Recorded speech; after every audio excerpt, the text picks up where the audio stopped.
A real day in the gym. The whole family's here. There's Marco coming in. Window. Boss man. How you doing? Good, how are you?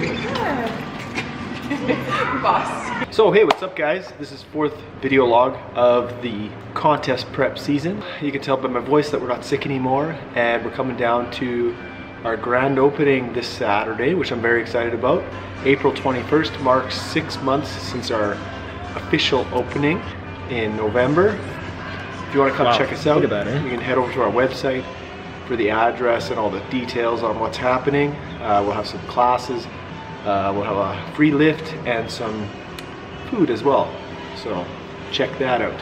Our INBF event is shaping up to be a great event. Always head over to inbfcanada.com for information on how to buy tickets or sign up. There's still space available if you want to sign up, and there's still a couple tickets left if you want to come watch. Prep's doing good, so the weight's dropping. Lowest weight to date has been 180, I believe, and I think this morning I was about 182, so you can start to see it in the face that we're losing a little bit of weight. So here's kind of a little physique check. My tough spot for losing weight is usually the love handles and the thighs.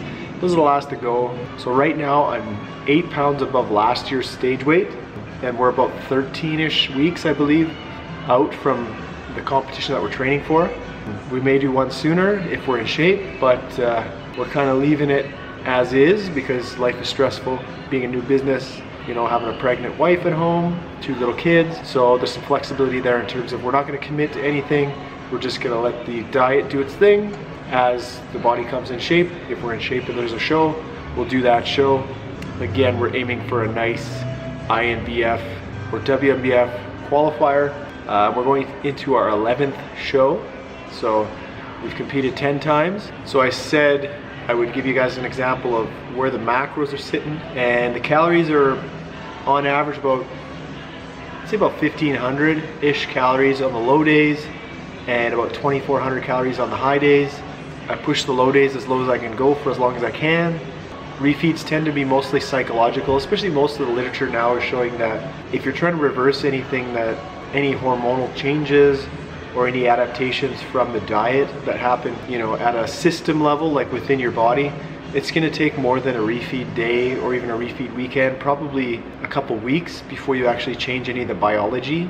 So refeeds are great tools and they help the psychological aspect, and we use them a lot. I use them a lot as a coach in both competitors and non-competitors to give people a psychological break, to allow them to enjoy holidays or events. But for myself, if I don't feel I need one, I just won't take one. I'm pretty good at not binging, so I don't fall off the wagon, so to speak.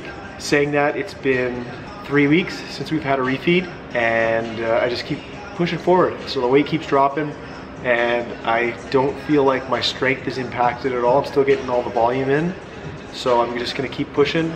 I'm planning to maybe do a refeed this weekend, coincide with the grand opening, just because I do want to celebrate, and I just want to have that flexibility on Saturday to kind of do whatever. So I'll probably have like a calorie only / protein day where I'll aim to hit, you know, 2,500 to 3,000 calories, hit my protein numbers, which would be about 220 grams per day. In terms of cardio, I have cardio guidelines, so I'm trying to do a certain amount of calories per week. Right now, I think I'm doing about 1,400 calories per week cardio, and I just put that wherever.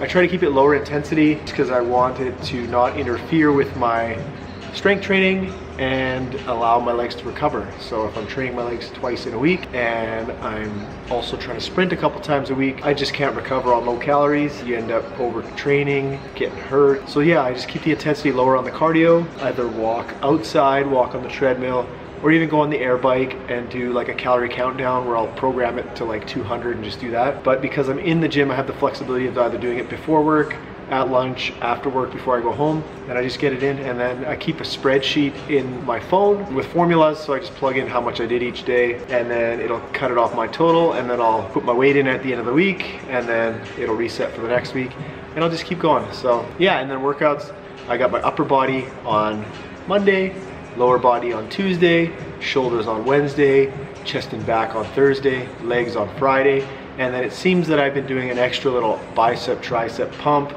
on the Saturday. A little extra volume for the arms. They tend to be a weaker spot of mine, a little bit of extra frequency and volume. you know, might help me bring a little bit bigger arms to the stage this year. All in all, I'm feeling like the package is tightening up nice so that my waist looks slimmer than it usually does. I don't look as blocky, and then I just need to streamline my posing. I haven't picked any posing music yet, but I do pose every day. Other than that, I have 2 clients competing in 3.5 weeks. We're all digging deep. I'm excited to see what they bring in 3.5 weeks. If you want to come down, check out the gym. I'm here usually 11 a.m. to 8 p.m. most of the days. So on top of all this, so don't forget we have the Mind Muscle Connection podcast starting in May. So I'm just waiting for my microphone to come in and to figure out how to use the software properly. Again, I've got some great guests lined up.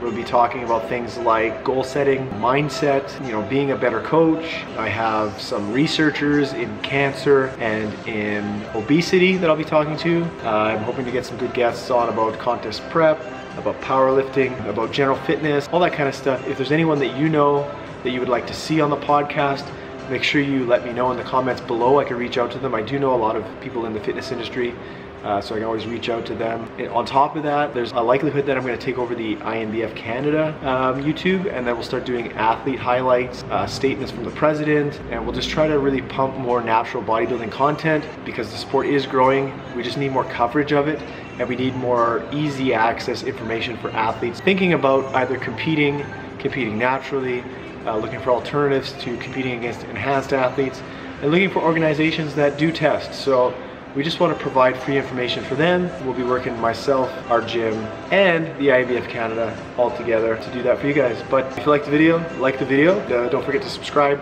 share with all your friends, share with everybody. I'm going to pump more content out as we go. So the podcast is coming. We'll have these once a week every Wednesday. As always, see you guys in the gym.